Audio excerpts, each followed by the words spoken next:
Որ ընտանիքի երեխեքն են ավելի լավ ապրում ու ավելի երջանիկ։ Մի րոպե, ասեմ, որ ընտանիք, ինձ թվում է ձեր ընտանիքի, Պապոյան ջան։ Նայ, մեր կոնկրետ ընտանիքի օրինակով։ Ուրեմն իրանց ընտանիքը Պետրոշյան մինչև 2017 թվականի ադրբեջանա-թուրքական հեղափոխությունը ունեցել են մի հատ 2011 թվականին առած 92 թվականի արտադրության Ժիգուլի։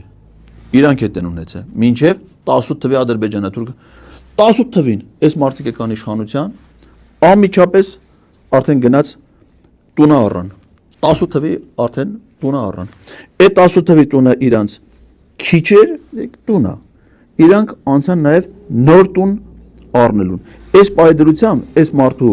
մեկ տարվա եկամուտը կազմում է 25 միլիոն 414,906 դրամ հիմա ասա եթե մարդը տարեկան եկամուտը 25 միլիոն ու կես 25.5 միլիոն է մոտավորապես ամսական կազմում է 2 միլիոն 117,900